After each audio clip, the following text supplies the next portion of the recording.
할렐루야. 오늘도 가정에서 하나님을 예배하는 모든 분들을 주님의 이름으로 환영하고 축복합니다. 여러분 쉽지 않은 2020년도를 보내고 2021년 새해를 살아가고 있습니다. 새로운 해가 되었지만 여전히 우리의 현실은 이전과 같습니다. 지난 주일 설교 말씀을 통해서도 들은 것처럼 이런 시대를 살아가는 우리에게 꼭 필요한 것은 세상이 주는 소망이 아니라 영원히 변하지 않는 확실한 소망입니다. 복음이 바로 그것이죠. 우리의 연약함 때문에 깨어진 관계를 회복하시려고 친히 독생자 예수 그리스도를 보내신 그 하나님의 사랑이 지금도 여전히 변함없는 복음으로 우리의 삶에 흐르고 있습니다. 우리 참된 소망이 되시는 예수 그리스도, 변함없는 진리이신 예수 그리스도, 찬양받기에 합당하신 그 주님의 이름을 오늘도 전심으로 우리가 찬양하며 높여드리기 원합니다. 이 시간 우리의 예배에 함께 하시며 영광 받으시기에 합당하신 주님께 우리 큰 감사와 영광의 박수 올려드리고 함께 예배 자리로 나아가겠습니다. 할렐루야. 영원히 변치 않는 소망이 되시는 주님, 우리의 참된 기쁨이 되시는 주님, 주님만을 찬양합니다. 주님만을 경배합니다. 할렐루야.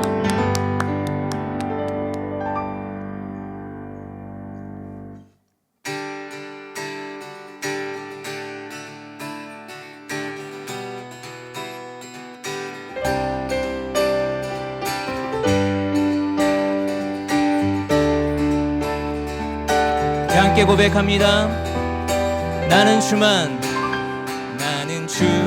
높이리. 결코 내 맘 변치 않네.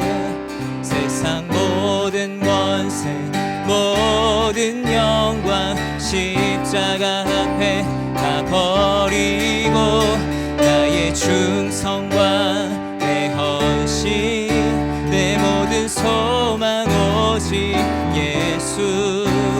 나무에 달려 죽으신 그분께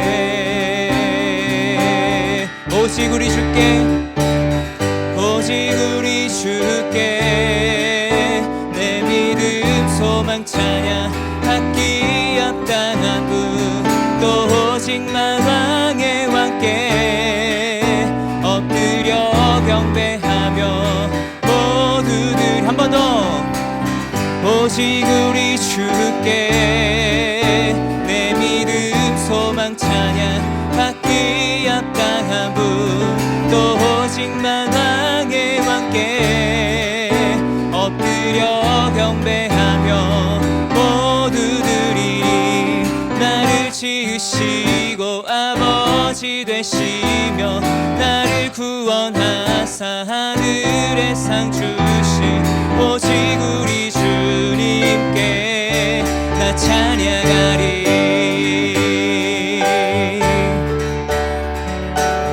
우리 한 번 더 고백합시다. 나는 주만 높이리. 결코 내 맘 변치 않네. 세상 모든 권세 모든 영광 십자가 앞에 다 버리고 나의 충성과 내 헌신 내 모든 소망 오직 예수. 나무에 달려 죽으신 그분께 아멘. 오직 우리 주께 오직 우리 주께 내 믿음 소망 찬양 받기 합당한 분 또 오직 만왕의 왕께 엎드려 경배하며 모두 오직 우리 주께 오직 우리 주께 내 믿음 소망 찬양 받기 합당한 분 또 오직 만왕의 왕께 엎드려 경배하며 모두 나를 지으시고 아버지 되시며 나를 구원하사 하늘의 상 주신 오직 우리 주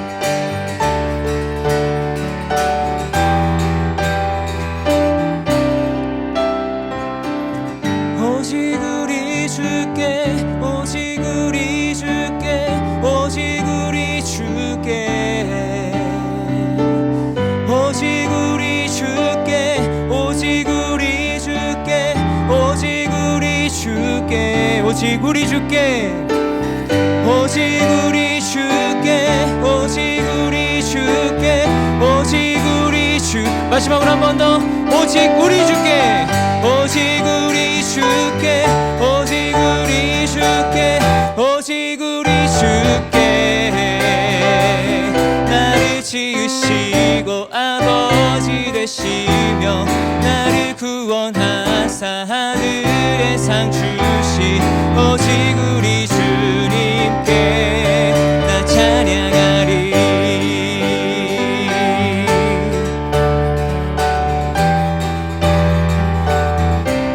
나 찬양하리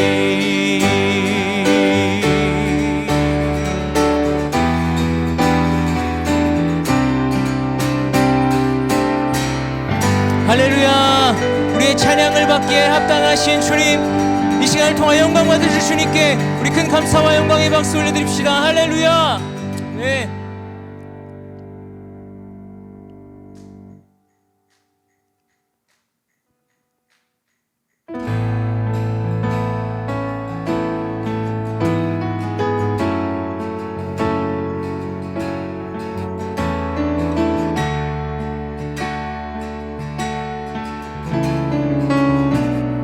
함께 고백합니다.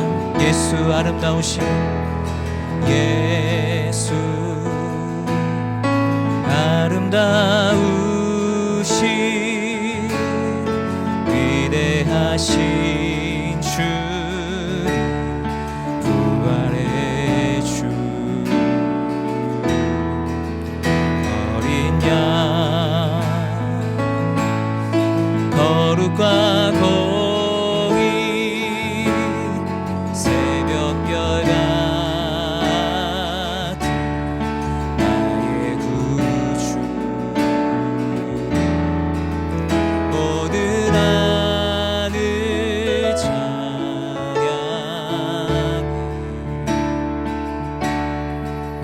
모든 만물이 주 경배해 아름답고 놀라우신 모든 이름보다 높은 이름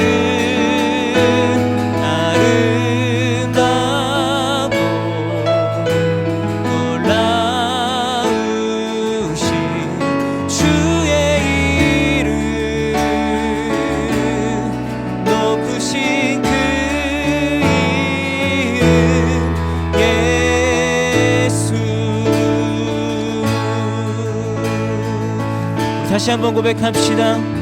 예수 아름다우신 예수 아름다우신 위대하신 주 부활의 주 어린 양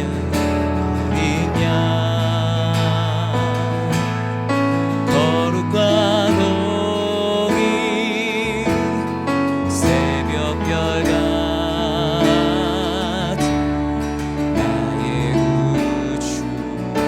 모든 하늘 찬양해 모든 만물이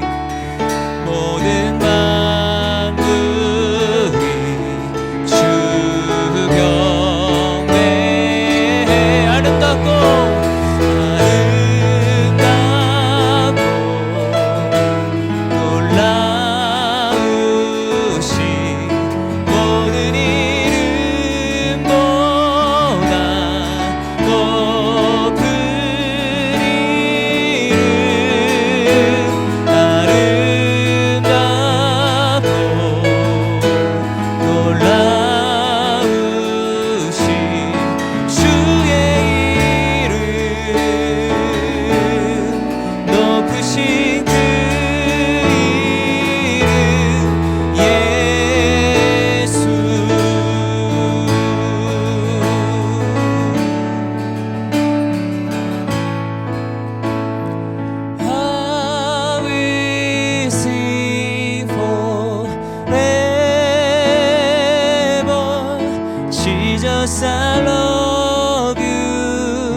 Jesus I love you. 아름답고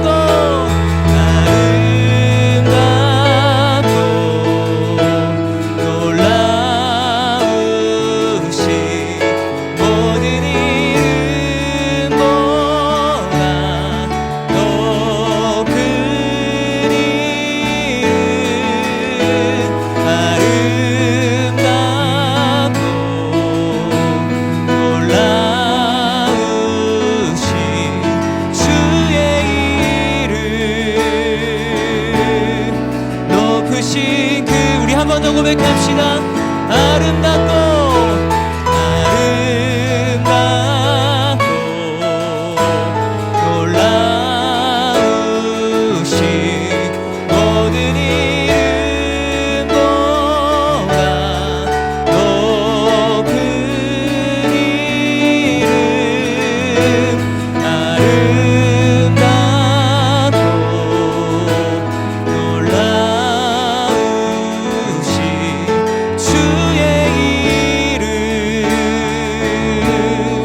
높으신 그 이름 예수.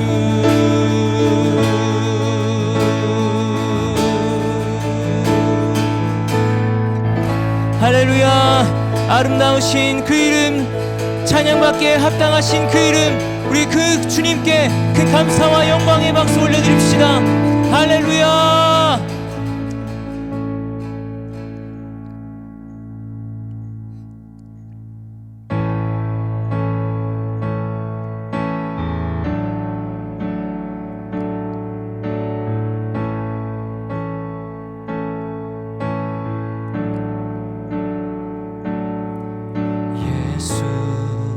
우리들의 밝은 빛 은혜와 긍휼을 베푸시는 주 의의 길을 따라가는 주의 자녀들에게 항상 밝은 빛을 비추시네.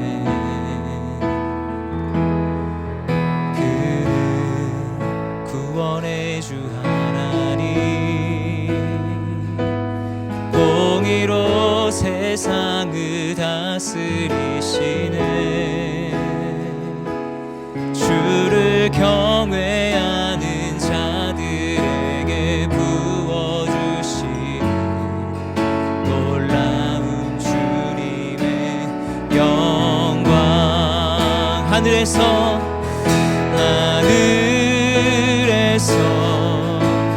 찬란하게 빛나는 주의 영광 이 땅에 오셨네.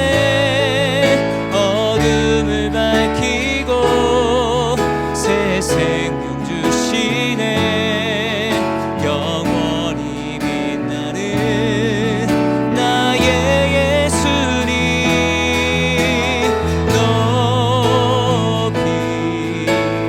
영광과 찬양 받으실 그 이름 경배합니다. 슬픔을 거두고 내게 자유 주시네. 기쁨의 노래를 영원한 나의 빈 예수께. 한 번 더 고백합시다. 예수 우리들의 밝은 빛 은혜와 긍휼을 베푸시는 주 의의 길을 따라가는 주의 자녀들에게 항상 밝은 빛을 비추시네. 그는 구원의 주, 그는 구원의 주 하나님 공의로 세상을 다스리시네. 주를 경외하는 자들에게 부어주시 놀라운 주님의 영광. 할렐루야. 하늘에서 찬란하게 빛나는 주의 영광, 이 땅에 오셨네. 어둠을 밝히고 새 생명 주시네. 영원히 빛나는 나의 예수님, 높이 영광과 찬양 받으실 그 이름 경배합니다. 슬픔을 거두고 내게 자유 주시네. 기쁨의 노래를 영원한 나의 빛 예수. 우리 한 번 더 고백합시다. 하늘에서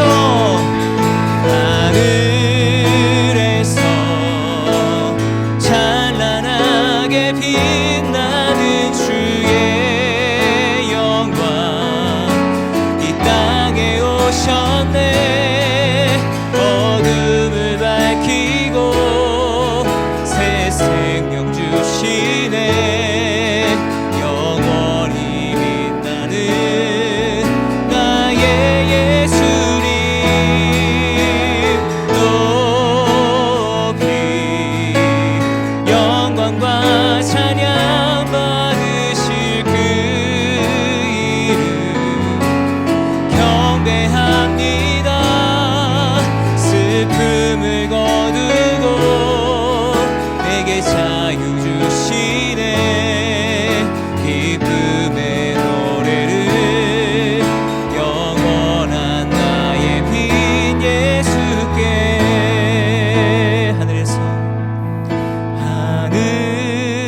하늘에서 찬란하게 빛나는 주의 영광, 이 땅에 오셨네. 어둠을 밝히고 새 생명 주시네. 영원히 빛나는 나의 예수님, 높이 영광과 찬양 받으실 그 이름 경배합니다. 슬픔을 거두고 내게 자유 주시네. 기쁨의 노래를 영원한 나의 빛 예수께.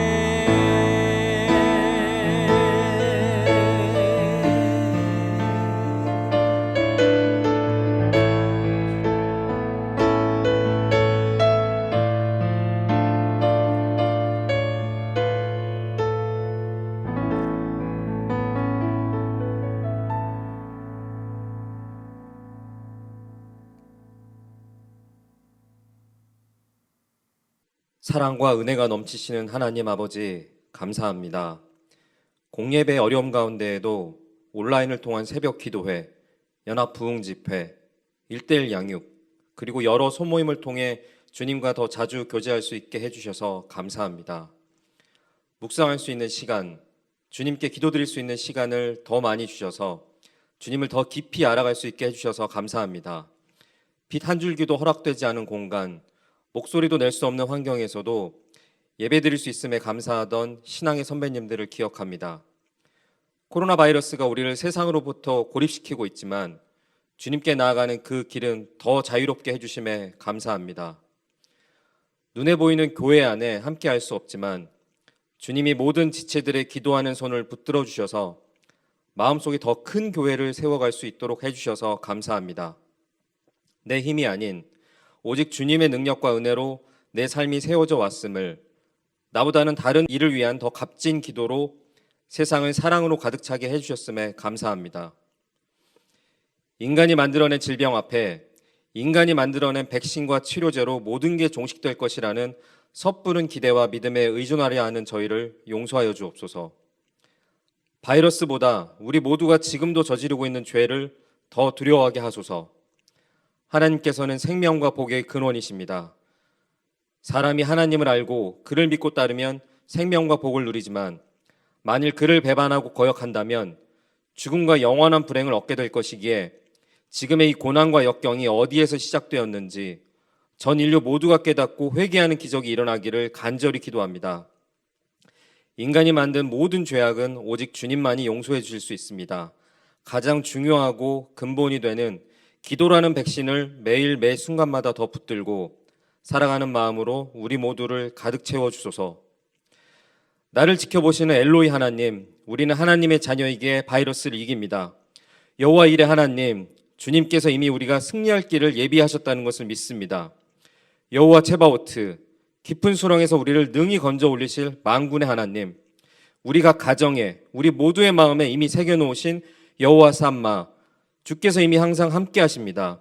여호와 샬롬, 기도와 함께, 찬양과 함께 그 어느 때보다 평안한 마음의 행복과 기쁨을 누리며 살아가게 해주심에 감사합니다. 성령께 순종하는 사람은 주님 안에 거하기에 세상을 넉넉히 이긴다는 믿음으로 붙들어 주옵소서. 불안과 두려움을 마주해야 하는 이 시대에 사람들이 땅에서 눈을 들어 확실하고 영원한 하나님 나라만을 바라볼 수 있기를 간구합니다. 코로나가 종식된다고 해도 인류가 이전과 같은 일상으로 돌아가지를 바라지 말고 이 고난 속에 주님의 뜻이 무엇인지 헤아리고 주님께로 한 발 더 나아가고 믿지 않는 이들이 돌아서는 회심의 역사가 일어나기를 기도합니다. 이방인으로 타지에 홀로 나와 공부하는, 일하는 우리 청년들에게는 오로지 우리 주님만이 살 길이요 안식처입니다. 누구보다 더 힘들어하고 있는 우리 청년들의 마음을 주님의 사랑과 은혜로 더욱 보듬어 주시기를 기도합니다. 서로의 눈물과 기도가 서로에게까지 닿을 수 있기를 주님께서 우리 청년들의 마음의 교회를 단단히 세워주시기를 기도합니다. 병마와 싸우고 있는 성도들에게 완전한 치유의 역사를 내려주소서. 주님께 순종하기에, 주님의 자녀이기에 넉넉히 싸우고 이길 수 있다는 믿음으로 그들의 마음을 가득 채워주소서. 주님께서 예비하신 그날에 다 같이 다시 찬양 올리며 눈물을 쏟을 그날을 위해 기도합니다.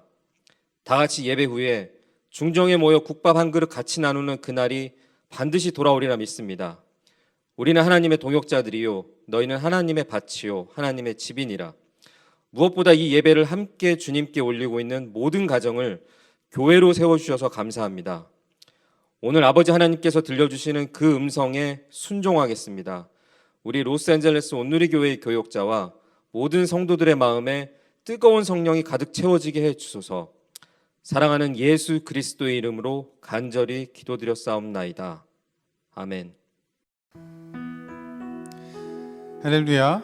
1월 10일 주일입니다. 오늘도 영상으로 하나님을 예배하는 모든 분들 주님의 이름으로 환영하고 축복합니다.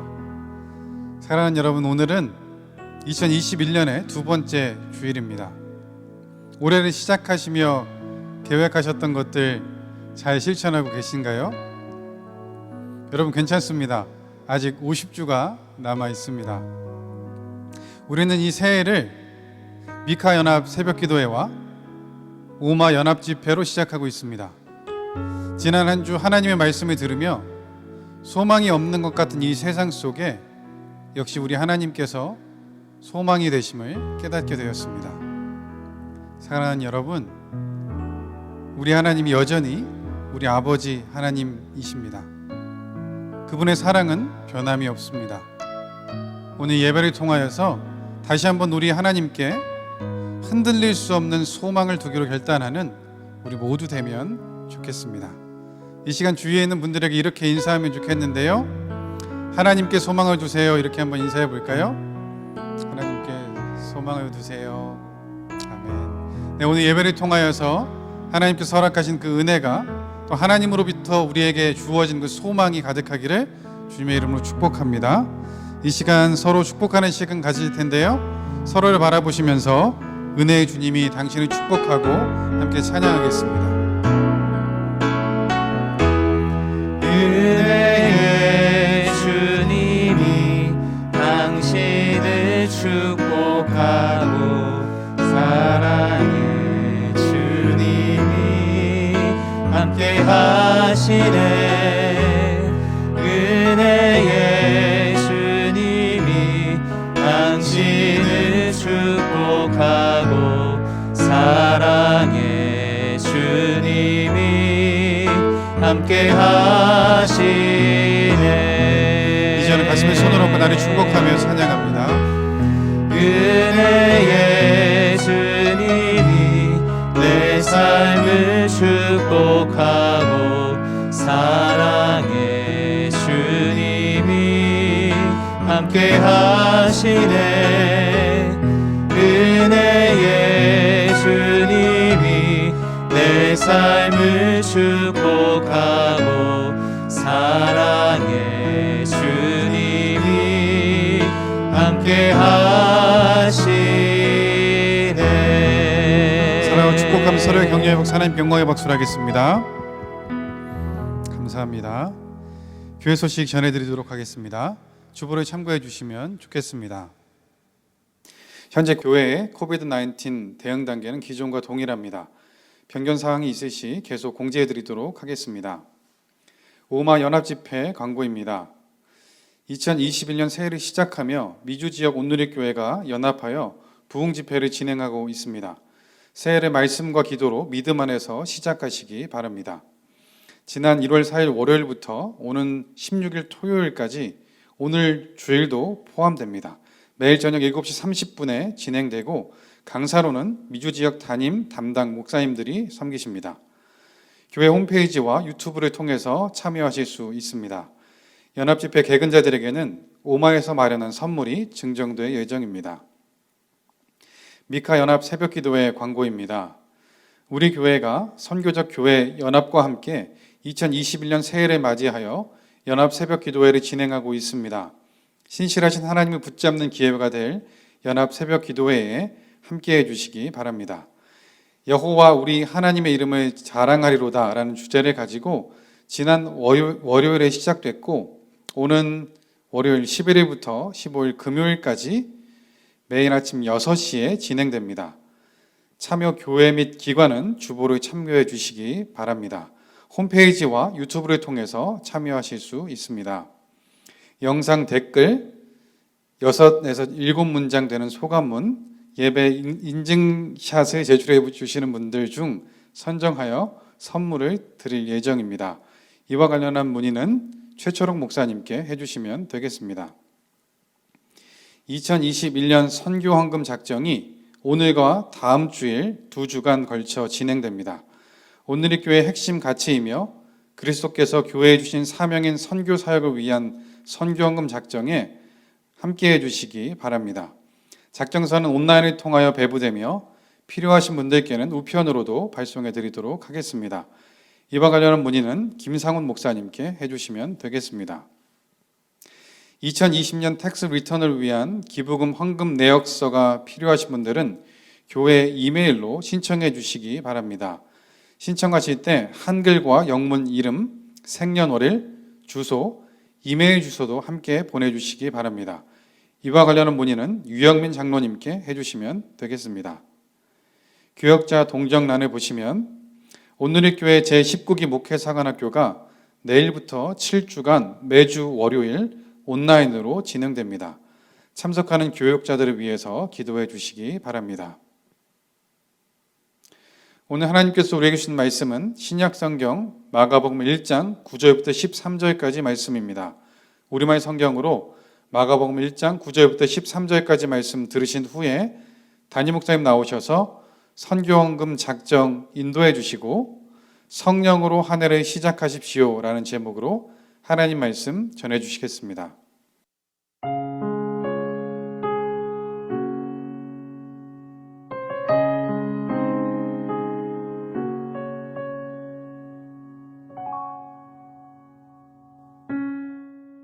그 무렵에 예수께서 갈릴리 나사렛에서 요단강으로 오셔서 요한에게 세례를 받으셨습니다. 예수께서 물에서 막 나오실 때 하늘이 열리고 성령이 비둘기처럼 자기에게 내려오는 것을 보셨습니다. 그리고 하늘에서 소리가 들려왔습니다. 너는 내가 사랑하는 아들이다. 내가 너를 무척 기뻐한다. 그러고 나서 곧 성령이 예수를 광야로 내보내셨습니다. 예수께서 40일 동안 광야에 계시면서 사탄에게 시험을 받으셨습니다. 그때 예수께서 들짐승들과 함께 계셨는데 천사들이 예수를 시중 들었습니다.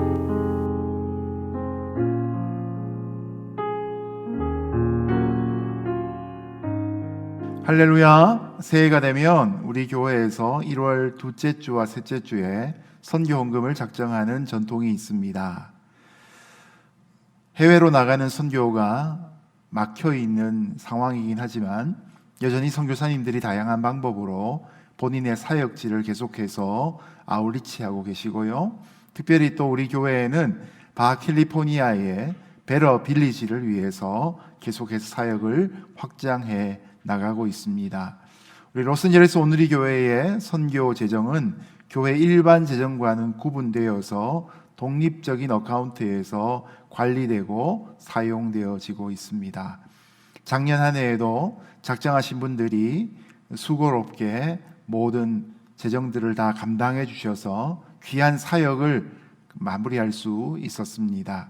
자, 올해도 기도하시면서 새로운 한 해의 귀한 사역을 위해 특별히 하나님 앞에 목적해서 드리는 목적 헌금으로서의 선교 헌금을 잘 감당해 주시기를 주님의 이름으로 부탁합니다.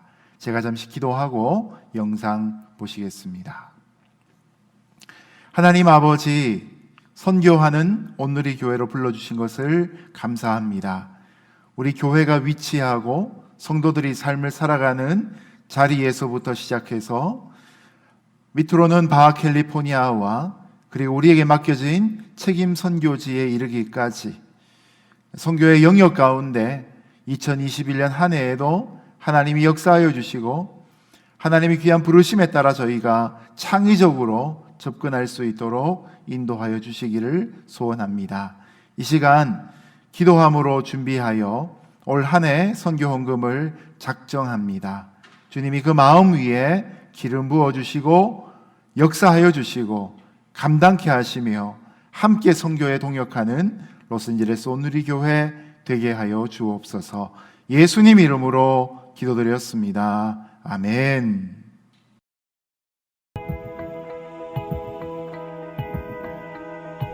멕시코 국경을 넘어 푸엔테스 마을로 가는 길. 코로나의 여파는 선교의 현장, 가난한 마을에까지 미쳐 많은 이들이 직장을 잃고 어린이들은 공부의 기회를 잃었습니다. 데셈플레오, 푸엔테스 마을에서 실시한 환경조사에서 주민 대부분은 실업 상태였고 대부분 경제적인 어려움에 처한 상태였습니다. 이에 로스앤젤레스 온누리 교회와 베러월드는 우리가 마음으로 품은 푸엔테스 마을의 어려움에 동참하며 6차례에 걸쳐 긴급 식량과 의료품을 전달하였습니다. Bendiciones, Dios le bendiga, buenos días. Soy el pastor José Alfredo, de aquí de la Iglesia Cristo Viene, ubicada en la colonia Fuentes de Valle, Tijuana, Baja California. Estamos sumamente agradecidos ya que en esta colonia tenemos aproximadamente 500 familias viviendo en esta colonia de bajos recursos.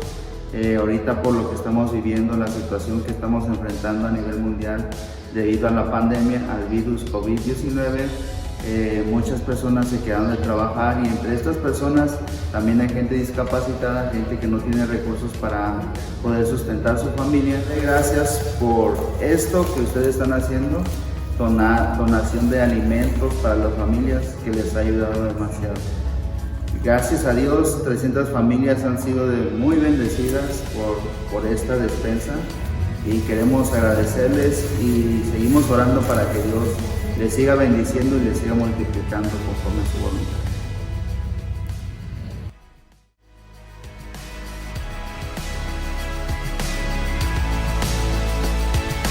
나아가 그들이 다시 직장을 찾고 어린이들이 학업을 놓치지 않도록 직업교육과 방과 후 학교를 위한 센터를 짓고 있습니다. 그리스도의 사랑을 전하는 선교는 국경 안, 이웃 안에서도 이루어지고 있습니다. 먼저 형제 자매된 성도의 어려움을 함께 보듬고 이웃의 아픔을 돌아보고 그들의 필요를 살펴 도움의 손을 내밀고 마음을 나누었습니다.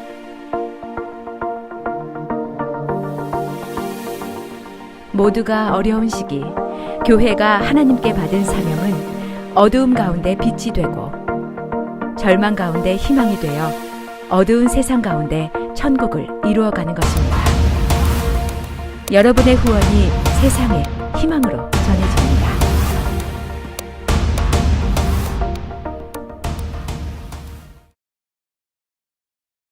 설교 제목으로 옆에 계신 분과 같이 인사하시면 좋겠습니다. 성령으로 새해를 시작하십시오.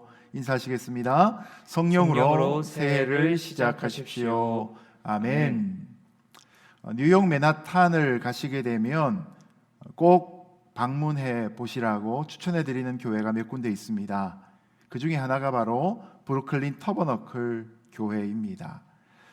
이 브루클린 터버너클 교회는 1972년에 짐 신발라 목사님과 캐롤 신발라 사모님 부부가 담임 목사로 부임하여서 당시에 가난과 마약과 알코올 중독과 가정 파괴 등으로 찌들려 있던 그 쓰러져 가던 그 지역에 소외된 이웃을 위한 사역을 시작하게 되었습니다. 그 결과로 많은 사람들이 회복이 되고 교회가 부흥하게 되었고 사역이 확장되게 되었습니다. 뉴욕 중심가에 10군데가 넘는 캠퍼스를 개척하게 되고 저 멀리 페루와 도미니카 등지에 또 선교부를 세워서 지금도 사역하고 있습니다. 자, 그런데 이 브루클린 지방에 있는 이 빈민가에 있던 브루클린 터버너클 처치가 어떻게 이런 힘들고 어려운 환경 속에서 영적인 돌파구를 마련했는가? 여기 우리가 관심을 가질 수밖에 없겠죠. 짐 신발라 목사님이 말하는 그들의 영적 돌파구는 다름이 아닌 성령이셨습니다. 짐 신발라 목사님이 쓰신 성령으로 다시 시작하란 책에 보면 이렇게 말씀하고 있습니다. 성령이 계시지 않으면 기독교는 한낱 하나님에 관한 정보, 쓸모없는 전통, 친목회 따위로 변질된다. 하나님의 교회가 어떤 모습을 갖춰야 하는지 새롭게 보여달라고 우리는 하나님께 간구해야 한다. 그것 없이는 우리의 모든 노력은 사상 누각이 될 것이다. 우리는 얼마 전까지 주일마다 교회에 오는 것을 신앙생활의 최고의 정점으로 여기고 살았습니다. 그러나 이제 각 사람이 성령의 임재를 회복하는 것이 가장 중요한 과제가 되어 있습니다. 성령님께 우리의 마음을 열고 그분을 우리 안에 새롭게 모실 때, 그리고 그분께 붙들려 기도할 때, 그리고 그분의 이끌리심에 순종할 때 우리는 비로소 그리스도인다운 삶을 살 수 있는 시대인 것이죠. 이런 개인적인 성령의 충만함이 있을 때 우리 교회가 다시 모여서도 함께 예배하여 살아 움직이는 교회가 될 것이고 세상을 향하여서 참 생명을 흘려보내게 될 것입니다. 여러분, 그런 의미에서 성령 충만은 또한 성령님은 우리의 모든 시작이 되시는 분이십니다.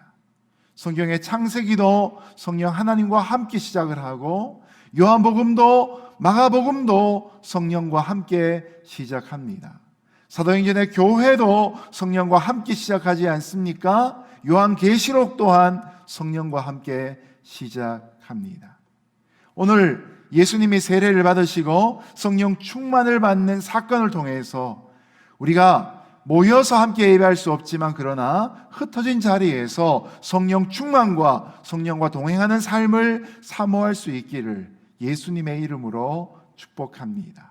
먼저 9절 말씀에서 성령 충만은 겸손에서 시작된다는 것을 살펴보겠습니다. 함께 9절 말씀 읽겠습니다. 시작. 그 무렵에 예수께서 갈릴리 나사렛에서 요단강으로 오셔서 요한에게 세례를 받으셨습니다. 아멘. 마가가 소개하는 예수님의 등단은 좀 급박합니다. 다른 복음서들은 예수님의 족보나 탄생의 이야기로 시작을 합니다. 그러나 마가복음은 예수님의 세례로부터 시작이 됩니다. 자, 그런데 이 광경을 조금 더 깊이 곱씹고 묵상해 볼 필요가 있습니다. 자, 여러분, 예수님도 세례를 받으시기 위해서 당신이 사시던 갈릴리 나사렛에서부터 유대의 요단강까지 걸어오셨습니다. 사진에서 보시는 것처럼 이 갈릴리 나사렛에서 세례터까지는 약 75마일쯤 되고 걸어서 온다면 24시간이나 걸리는 먼 거리입니다. 예수님도 예외 없이 걷는 그 무리 속에 직접 걸어오셨다는 것이죠. 그리고 세례 요한의 세례터에 왔을 때 자신보다 먼저 와 있는 사람들 속에서 줄을 서서 서 계실 수밖에 없었습니다. 민초들 사이에 들어가시게 된 것입니다. 마가는 이 순간에 세례 요한이 예수님을 알아보았다는 그 어떤 암시도 남기고 있지 않습니다. 여러분, 예수님 입장에서 내가 예수인데, 내가 하나님의 아들인데, 내가 메시아로 왔는데 이런 표현은 하지 않으셨지만 그래도 자신을 알아보지 않는 속에 하나의 범부처럼 그 줄에 서 있는 상황을 한번 생각해 보십시오. 더구나 예수님은 사람들이 없는 데서 혼자 세례를 받으신 것이 아니었습니다. 누가복음 3장 21절에 보면 백성이 다 세례를 받을새 예수도 세례를 받으시고 라고 분명히 기록하고 있습니다. 예수님도 군중 속의 한 사람으로 세례를 받으셨다는 것이죠. 누군가의 이목을 끌기 위해 상황을 연출하고 뭔가 두드러질 수 있는 행동을 하는 것이 아니라 누가 봐도 그것은 평범한 세례식이었던 것입니다. 여러분, 이것이 바로 예수님의 겸손이었습니다. 여러분, 이런 모습이 뭔가 문제가 있다고 생각되지 않으십니까? 세례는 원래 회개를 전제하는 것입니다. 그리고 세례는 영적인 권위자에게 가서 받는 것입니다. 진정한 영적 권위로 따지자면 세례 요한도 권위가 있는 사람이지만 그러나 그보다 더 예수님이 권위가 있으신 분이십니다. 더군다나 예수님은 하나님의 아들이실 뿐만 아니라 히브리서 4장 15절이 말씀하는 것처럼 우리에게 계신 대제사장은 죄가 없으신 분이시다 라는 말씀처럼 죄가 없으신 분이십니다. 앞서서 세례 요한이 말한 대로 자신은 물로 세례를 베풀지만 내 뒤에 오시는 분은 성령으로 세례를 베푸실 분이시다. 8절에서 말했던 The Baptize라는 분이 바로 예수님이셨던 것입니다. 더군다나 예수님이 세례 요한에게 세례를 받으신 것은 앞으로 예수님의 사역에 때로는 걸림돌이 될 수도 있습니다. 모두가 다 나가서 세례 요한에게 세례를 받는데 그 중에 한 분이신 예수님이 내가 메시아다라고 자신을 선포하면 옆에 있는 사람들이 당신 나하고 같이 세례받지 않았는가? 우리 다 도찐 개찐 아니냐? 이렇게 이야기하면 오히려 그 감동이 꺾여질 수도 있는 것이죠. 여러분, 이런 상황임에도 불구하고 예수님은 굳이 세례 요한에게 찾아가셨고 개인적이 아니라 그 속에서 한 사람이 되어 세례를 받으셨고 그리고 세례 요한에게 직접 세례를 받으셨다는 것이죠. 여기에는 뭔가 깊은 뜻이 담겨 있다는 것이죠. 종교개혁자였던 존 칼빈이 이 본문을 주석하면서 이런 설명을 덧붙입니다. 그리스도가 세례를 받으신 일반적인 이유는 아버지께 대한 완전한 순종을 바치는 것이요. 예수님이 세례 요한에게 세례 받는 것 자체를 하나님 아버지 성부 하나님께 드리는 완전한 순종으로 표현하고 있는 것입니다. 두 번째, 그리스도가 세례를 받으신 독특한 이유는 그리스도 자신의 몸으로 세례를 성별하여서 그것이 그분과 우리 사이에 공동의 것이 되기 위한 목적이었다라고 설명합니다. 설명이 조금 어렵죠? 쉽게 말하자면 예수님의 세례는 우리를 대신해서 예수님이 우리의 자리에 서셨다는 의미입니다. 이것을 대속적인 세례라고 말하는 것이죠. 예수님이 세례를 받는 그 일을 통해서 내가 죄를 회개하고 받아야 될 그 세례의 자리에 예수님이 나 대신 서 주셨다라는 의미입니다. 마태복음 3장은 이 부분을 조금 더 자세하게 설명을 합니다. 세례를 받기 위해 요한 앞에 나오신 예수님을 보고 세례 요한이 굉장히 당황을 합니다. 그리고 손사래를 치면서 거절합니다. 당신은 내게 세례를 받으시면 안 되는 분입니다. 나는 당신에게 세례를 베풀 만한 자격이 없는 사람입니다 라고 분명히 고백을 했던 것이죠. 그러자 예수님은 요한에게 이제 허락하라. 우리가 이와 같이 하여 모든 의를 이루는 것이 합당하니라 라고 말씀하셨습니다. 영적인 질서로 보자면 당연히 예수님이 세례 요한에게 세례를 받으시는 것은 맞지 않습니다. 오히려 예수님이 세례 요한에게 세례를 베풀어야 하는 것이죠. 그러나 예수님은 하나님의 의를 이루기 위해서 당신의 권위를 미루셨습니다. 유보하셨습니다. 마땅한 대접받는 것을 사양하셨습니다.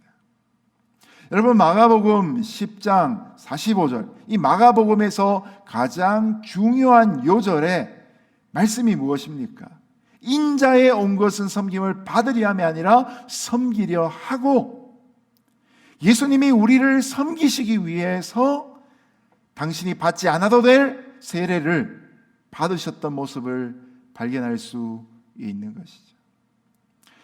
죄가 없으신 예수님은 세례를 받으실 필요가 없었지만 죄 사함을 받게 하는 회개의 세례를 받으시는 일을 통해서 자신을 우리와 같은 죄인과 동일시 하셨던 것입니다. 우리가 있어야 될 그 자리에 예수님이 가셨다는 것이죠. 자신의 결핍을 채우기 위해서가 아니라 우리를 위해 헌신하고 희생하시기 위해서 세례를 받으신 것입니다. 그래서 예수님은 세상의 모든 죄를 짊어지시는 하나님의 어린 양이 되셨던 것입니다. 여러분, 이런 과정들을 가만히 한번 생각해 보십시오. 군중 속에서 자신을 숨기셨습니다. 그리고 예수님은 그들 중에 하나와 같이 되어서 세례 요한에게 세례를 직접 받으셨습니다. 그런 예수님은 역설적으로 우리와 같은 죄인들의 구세주가 되셨습니다.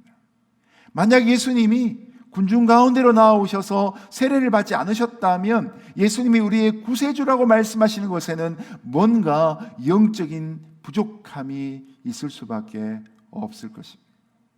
그러나 주님은 죄가 없으신 분이시지만 우리를 살리는 구세주가 되시기 위해 직접 자신을 낮추고 세례받는 자리까지 내려가셨던 것이죠. 그래서 하나님의 뜻에 대한 순종과 겸손은 그분을 더욱더 아름답고 고귀한 분으로 만들었습니다. 여러분, 이 모든 것은 스스로를 낮추신 예수님의 겸손 때문에 가능한 일이었습니다. 저는 이 본문을 묵상하면서 올 한 해가 시작하는 이 초입에 이런 결심 하나를 해보게 되었습니다. 2021년 이 한 해 동안에는 내가 예수님의 겸손을 더욱 담는 한 해가 되면 좋겠다. 여러분, 우리가 주님을 닮기를 소원하는데 예수님의 어떤 모습을 우리가 구체적으로 담기를 원할까요? 많은 모습이 있지만 저는 특별히 올 한 해 동안 예수님이 겸손하신 그 모습을 담고 싶습니다. 바라기는 여러분도 예수 그리스도의 겸손함을 담고 예수님처럼 귀하고 아름다운 인생이 될 수 있기를 주님의 이름으로 축복합니다. 두 번째로 예수님이 성령으로 충만해지시는 모습을 함께 보겠습니다. 10절과 11절 같이 읽어주십시오. 시작. 예수께서 물에서 막 나오실 때 하늘이 열리고 성령이 비둘기처럼 자기에게 내려오는 것을 보셨습니다. 그리고 하늘에서 소리가 들려왔습니다. 너는 내가 사랑하는 아들이다. 내가 너를 무척 기뻐한다. 아멘. 요한에게 세례를 받은 예수님이 물에서 올라오실 때 놀라운 현상 세 가지가 동반됩니다. 첫 번째는 하늘이 열렸습니다. 마가는 이것을 갈라졌다라는 의미로 스키조메누스라는 표현을 씁니다. 여러분, 하늘이 찢겨졌다라고 한다고 실제로 하늘이 찢어지는 것은 아니죠. 이 표현은 하나님의 계시가 임할 때 쓰는 표현입니다. 두 번째로 성령이 비둘기처럼 예수께 내려오셨다고 표현합니다. 창세기 1장에서 하나님의 신은 수면 위에 운행하시더라라는 말씀이 있지요. 천지 창조를 위해서 하나님께서 이 지구를 품고 계시는 그런 그림처럼 보여지는 말씀입니다. 이들은 초자연적인 현상으로 하늘이 열린 것을 통해서 하나님의 신적 계시가 임할 것이고, 성령이 비둘기같이 강림하신 것을 통해서 예수님에게 하나님의 지혜와 능력이 덧입혀지는 광경을 묘사하고 있습니다. 그리고 세 번째로 하늘에서 하나님의 음성이 들려집니다. 너는 내가 사랑하는 아들이다. 내가 너를 무척 기뻐한다. 라는 말씀이셨습니다. 여기서 내가 사랑하는 아들이라는 것은 시편 2편 7절의 말씀이고, 내가 너를 무척 기뻐한다 하는 것은 이사야 42장 1절에서 온 말씀입니다. 구약의 모든 선지자들이 예언했던 그리스도가 바로 예수라는 것에 대한 확증이 이루어지는 것이죠. 여러분, 이 세 번째 하늘에서 들려오는 하나님의 그 음성은 어떤 반향이나 메아리와 같은 소리가 아니었습니다. 하늘에서 들려오는 성부 하나님의 지극한 사랑과 기쁨이 담겨져 있는 선포와도 같은 이야기였습니다. 그런데 여러분, 이런 하나님의 기쁨과 사랑의 고백이 언제 주어졌는가 묵상할 필요가 있습니다. 여러분, 아직은 예수님께서 아무런 기적도 행하지 않으셨고 그 누군가를 향해서 설교도 한편 행하지 않으신 때입니다. 아직은 예수님이 사람들을 하나님께로 인도하시기 전이었습니다. 그러니 세례 요한에 비하면 지금까지 예수님의 사역은 아직 걸음마를 떼지 못한 단계라고 할 수 있을 것입니다. 그러나 예수님을 향해 하나님께서는 겸손하게 순종하며 기꺼이 어린 양이 되고 있는 그 모습을 보시며 매우 기뻐하고 계신 것입니다. 하나님은 이처럼 내가 아닌 다른 것을 사랑하지 않으십니다. 하나님은 바로 나를 사랑하십니다. 여러분, 마귀와 하나님의 차이점이 뭔지 아십니까? 이 악한 마귀는 우리에게 늘 다가와서 너 뭔가 지금 부족하다라고 지적합니다. 내게 있지 않는 뭔가를 자꾸 나한테 요구합니다. 그러나 하나님은 우리가 있는 존재 그대로 충분하게 여기십니다. 때로는 신앙생활 하다 보면 일을 많이 해야 하나님이 더 기뻐하신다라고 생각하는 분들이 있습니다. 그래서 하나님과의 관계는 관계없이, 상관없이 그냥 일에만 골몰하는 분들이 있습니다. 늘 일을 많이 하다가 마르다처럼 예수님이 오셨는데 예수님하고는 관심이 없고 그냥 일로 끝나는 경우들이 있습니다. 왜냐? 일을 많이 해야 나를 기뻐하실 것이라고 생각하는 착각과 오해 속에 있기 때문이죠. 하나님은 오늘 이 말씀처럼 먼저 우리의 존재를 기뻐하십니다. 마치 어린 아기가 태어나면 그 아기가 아무것도 안 해도 그 아이의 존재, 아이의 출생만으로도 부모가 기뻐하는 것처럼 존재가 기쁘기 때문에 그가 하고 있는 행동 또한 기쁘게 보이는 것이죠. 예수님은 이미 하나님의 사랑하신 아들이셨습니다. 그리고 이 부분에서 이제 고난받는 메시아로서의 사역을 출발하고 계십니다. 그러니 하나님이 보실 때는 어떻게 더더욱 기쁘지 않겠습니까? 바로 이것이 예수님의 메시아로서의 임직식이 되는 것이죠. 메시아로 사역을 시작하는 예수님이 계십니다. 그리고 그분을 기뻐하시는 하나님이 계십니다. 그리고 그분에게 충만하게 임재하시는 성령님이 계시는 것이죠. 여러분, 창세기 1장에 천지를 창조하실 때 성부, 성자, 성령 하나님이 함께 행하셨던 것처럼 마가복음 1장에서 예수님의 사역 또한 성삼위일체 하나님께서 함께하고 계신다는 사실입니다. 바라기는 2021년 이 새해를 시작하면서 나 홀로 나만의 열정으로 나만의 관심으로 출발하지 않기를 예수님 이름으로 축복합니다. 하나님께로 향하여 우리의 사랑의 마음을 고백하며 예수님을 더 닮기를 간절히 소망하며 성령의 충만을 구하며 성삼위 하나님과 함께 출발할 수 있는 새로운 한 해가 되기를 주님의 이름으로 축복하는 것입니다. 여러분, 오늘날 우리가 성령을 구해야 될 이유가 무엇일까요? 성령에 대한 오해가 너무나 많이 심할 때에는 성령을 구하는 것이 단지 능력을 좀 더 얻기 위한 목적으로 구하는 경우들이 있었습니다. 그래서 이 귀신을 구하는 사람들처럼 그렇게 성령을 구하는 경우들이 있었던 것이죠. 옛날에 부흥회에서는 부흥사가 성령 받아라 라고 외치면 회중석에 앉아있던 사람들이 아멘 아멘을 외치면서 막 허공에다가 손을 막 움켜잡았다고 그럽니다.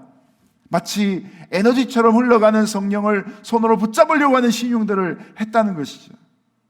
근데 여러분, 성령은 물질이 아닙니다. 성령은 하나님이십니다. 성령은 우리에게 능력을 주시는 하나님의 임재이신 것이죠. 그러므로 성령은 환영하고 기뻐하고 겸손한 자에게 임하시는 것이죠.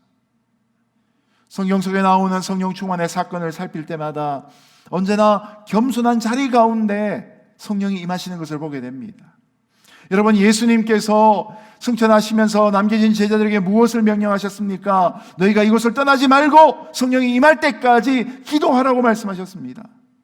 도대체 언제 성령이 임할지 모르는 가운데 그들은 마가의 다락방에 모여서 그날이 언젠지 모르는 상태에서 끊임없이 기도하기 시작했습니다. 그러다가 오순절이 임하였을 때 열흘 동안의 다락방에서의 기도의 끝에 그들이 성령을 받지 않습니까? 그 마지막 순간까지 기다릴 수 있었던 것이 무엇입니까? 바로 겸손이었고 약속을 믿는 믿음이었던 것이죠. 하나님을 사랑하는 자에게 바로 이런 성령이 찾아가고 계십니다. 이 설교를 준비하면서 제 마음에 한 가지의 갈등이 있었습니다. 본문을 깊이 묵상하기 전에 이 성령이란 주제를 다뤄야 될 오늘의 설교를 준비를 시작하면서 성령 충만을 받으려면 우리가 일단 모여야 되고 뜨겁게 찬양해야 되고 통성으로 부르짖어야 될 텐데 우리는 그런 형편과 환경이 아니란 것 때문에 제 마음이 많이 주저가 되었습니다. 그러나 여러분, 제가 이 말씀을 다시 한번 찬찬히 묵상하면서 비록 통성 기도가 없었지만, 비록 뜨거운 찬양은 없었지만 겸손하게 세례 요한에게 찾아가셔서 죄인된 우리와 동일시하시고 세례를 받으신 예수님에게, 무엇보다도 하나님의 사랑하는 아들이었던 그 예수님에게 성령 충만이 부어지는 사건을 보면서 바로 이것이다라고 깨닫게 되었습니다. 바라기는 이 설교를, 이 예배를 영상으로 참여하시는 저와 여러분의 삶의 그 자리 가운데 하나님을 사랑하는 그 고백 위에 성령이 비둘기처럼 임하시기를 예수님 이름으로 축복합니다.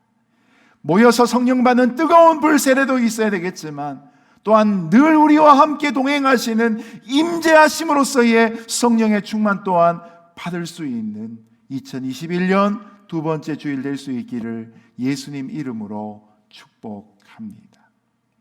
이 한 해를 살아가면서 이런 예수님의 아름다운 헌신과 이 공생의 출발 가운데 성삼위 하나님이 함께 하시고 특별히 그 중에 성령 하나님의 임재와 충만함이 있었던 것처럼 저와 여러분의 이 복음을 위해 살기로 결단한 2021년 한 해 동안에 하나님의 기름 부으심이 함께 할 수 있기를 예수님의 이름으로 축복합니다.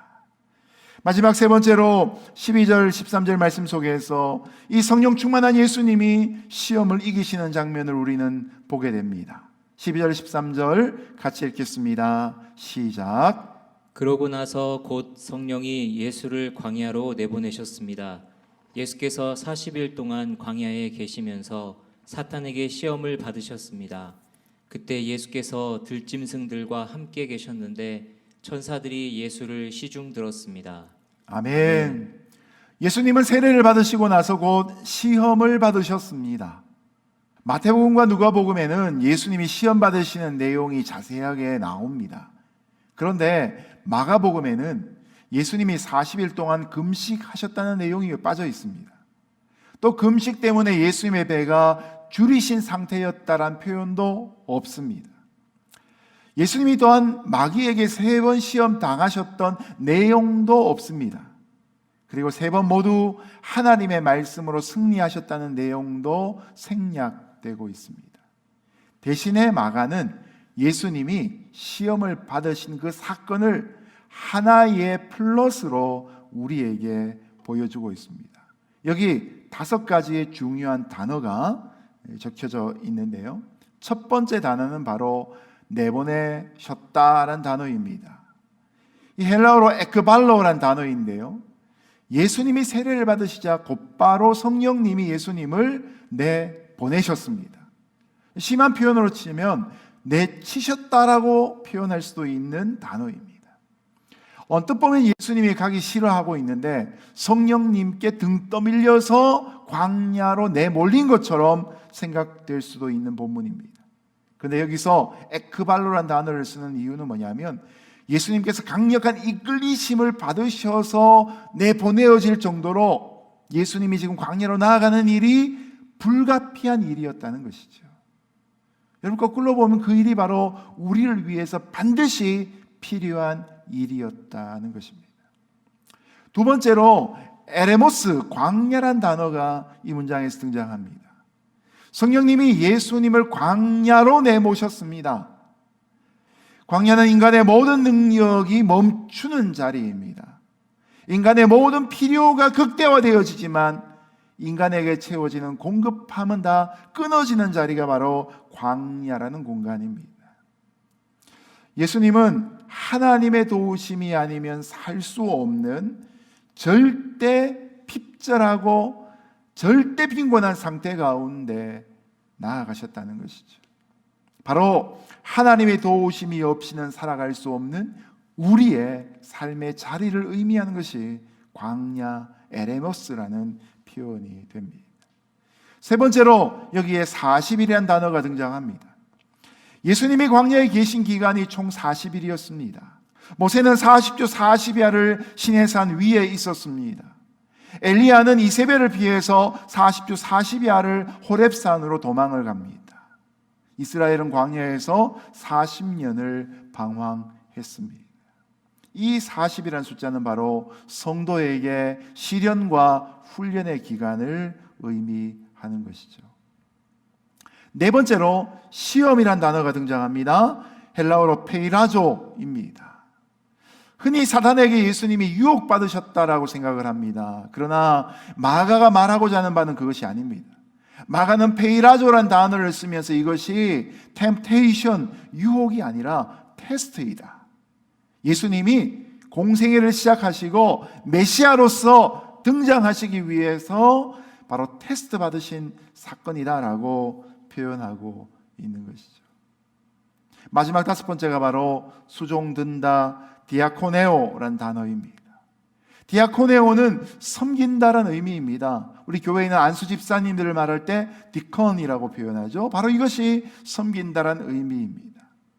예수님이 시험을 받으실 때 들짐승들과 함께 있었고 천사들은 예수님을 섬겼다고 마가가 말합니다.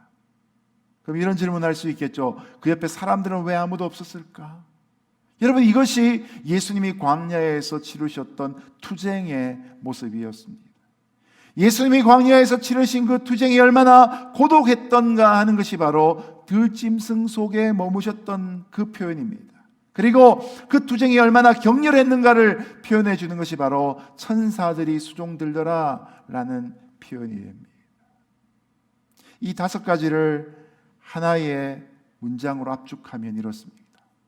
예수님은 하늘 보좌를 버리시고 우리를 구원하시기 위해 이 땅에 필연적으로 오셔야만 했던 분이십니다. 예수님은 저와 여러분을 위해 우리의 삶의 자리인 광야 같은 이 땅에 찾아오셨습니다. 세 번째로 예수님은 하나님의 도움이 배제된 광야에서 우리가 초래했던 위기와 시련을 대신 겪으셔야만 했습니다. 네 번째로 예수님은 악한 세력으로부터 끊임없이 도전을 받으셨으나 그러나 끊임없이 승리하시는 모습을 보여주십니다.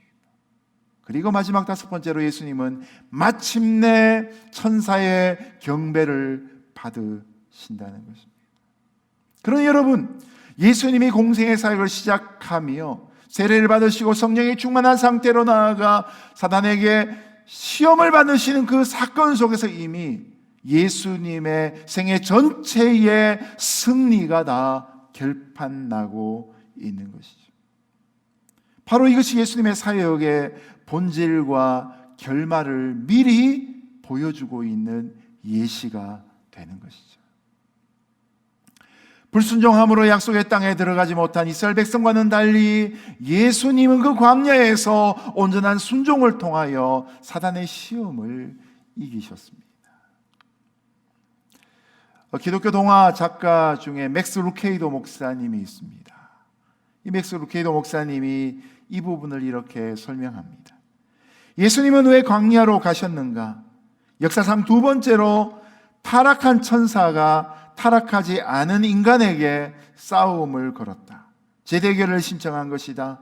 첫째 아담이 실패한 곳에 둘째 아담은 승리하러 오셨다. 그러나 예수님이 당하신 시험은 훨씬 혹독했다.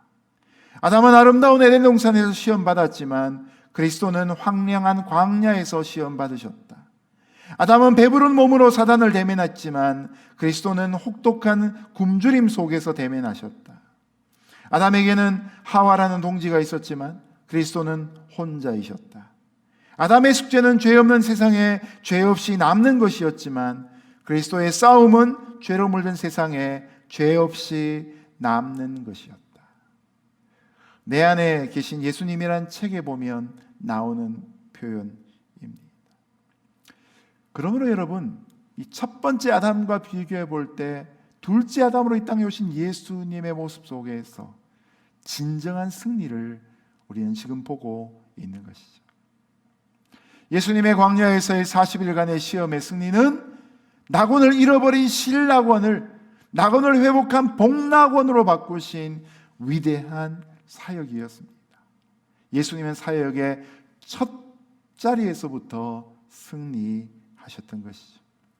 그래서 첫째 아담이 인류의 첫 번째 인간으로서 뱀의 시험에 졌지만 두 번째 아담이시던 예수님은 이기셨던 것입니다. 그래서 새로운 인류의 시조가 되신 것이죠. 여러분, 우리 인생 속에는 누구나에게나 다 있는 고난의 자리들이 있습니다. 누구나 다 우리는 세상 속에서 시험을 받습니다. 그러나 여러분, 우리가 그 시험을 이길 수 있는 비결이 어디에 있습니까? 피할 길을 내시는 하나님의 은혜가 아니라면 우리가 시험을 이길 수 있는 능력은 오직 성령 충만 밖에는 없는 것이죠. 오늘의 말씀을 보면 바로 이런 저와 여러분이 살아야 될 그 시험 많은 세상의 삶을 예수님이 먼저 걸어가신 모습을 보게 됩니다. 자기의 힘으로 이기기 위해 쓰신 것이 아니라 성령 충만한 상태에서 그 시험을 이기신 예수님의 모습이 바로 우리가 본받아야 될 모습이 되는 것입니다. 2021년을 생각해 보면 결코 2020년보다 만만하다고 생각할 수 없을 것 같습니다. 코비드-19 사태가 끝난다 할지라도 우리의 삶에 여전히 우리를 공고하게 만드는 시련과 어려움들이 찾아오게 될 것입니다.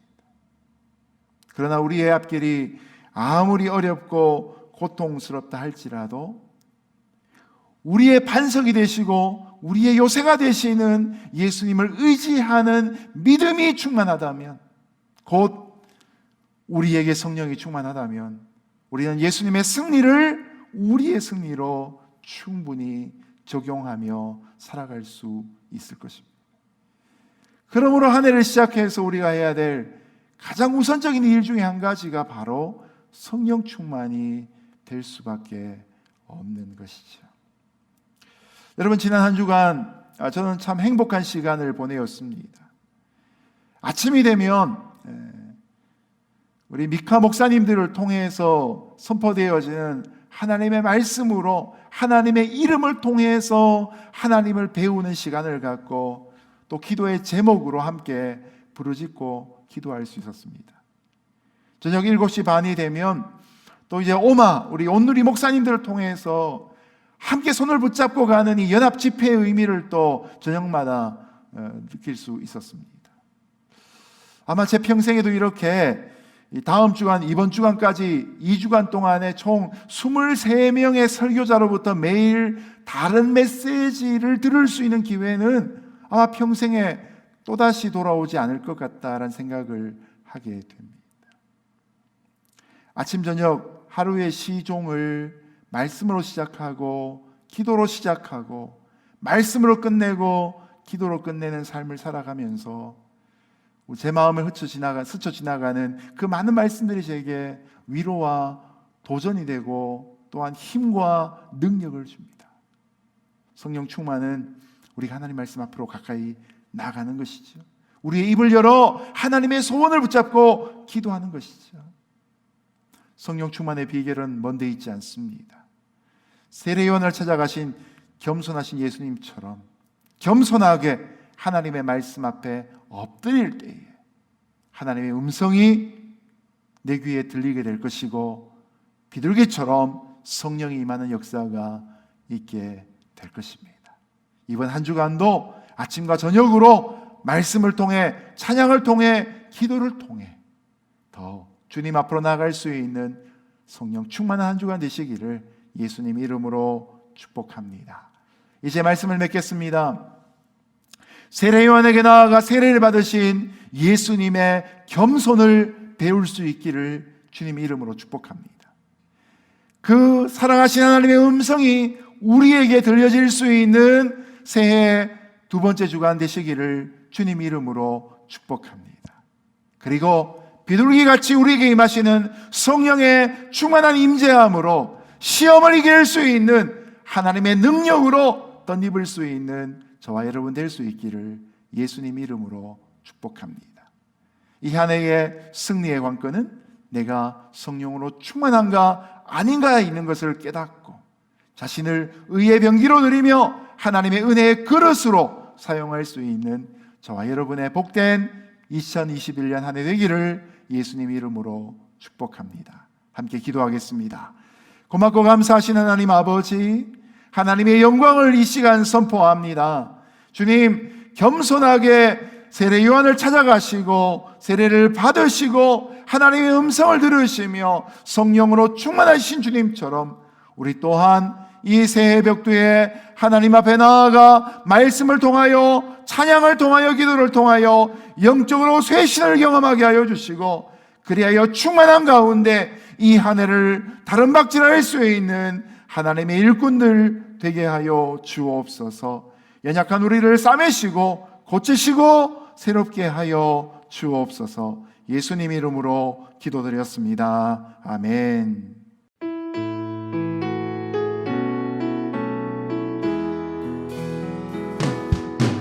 주 선한 능력으로 안으시네 그 크신 팔로 날 붙드시네 절망 속에도 흔들리지 않고 사랑하는 주 얼굴 구하리 이전의 괴로움 날 애워싸고 고난의 길을 걷는다 해도 주님께 모두 맡긴 우리 영혼 끝내 승리의 날을 맞으리 선한 능력으로 일어서리 주만 의지하리 믿음으로 우리 고대 안에 주 오실 그날 영광의 새 날을 맞이하리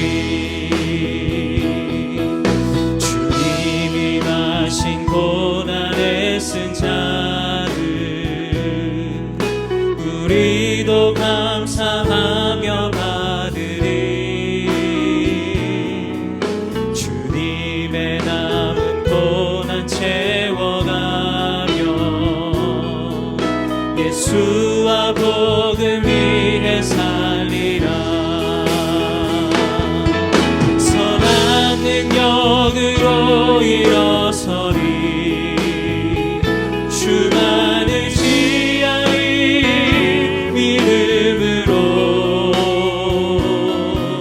우리 고대 안에 주 오실 그날 영광의 새날을 맞이하리 영광의 새날을 맞이하리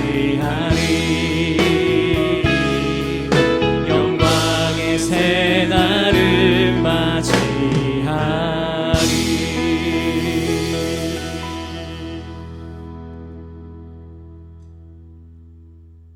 사랑하시는 하나님 아버지 감사합니다.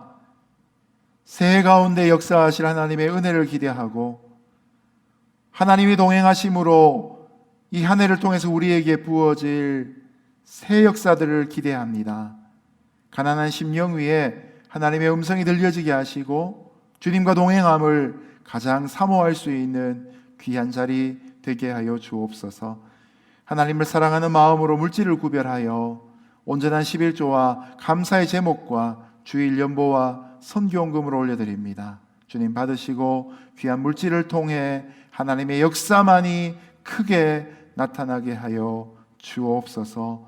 우리 사랑하는 성도들의 신분과 재정과 건강과 진로와 자녀와 결혼의 모든 인생 문제 가운데 하나님이 주인으로 역사하여 주옵소서. 이제는 우리 주 예수 그리스도의 거룩하신 은혜와 하나님 아버지의 놀라우신 사랑하심과 성령 하나님의 교통위로 충만하심의 역사가 오늘도 한 해의 첫 시작을 성령 충만을 구하며 하나님과 동행하여 하나님의 뜻대로 살기를 소원하는 여기 있는 모든 주의 백성들 한 사람 한 사람 머리 위에와 세계열방 선교지 위에 영원히 함께 하시기를 간절히 축원하옵나이다. 아멘.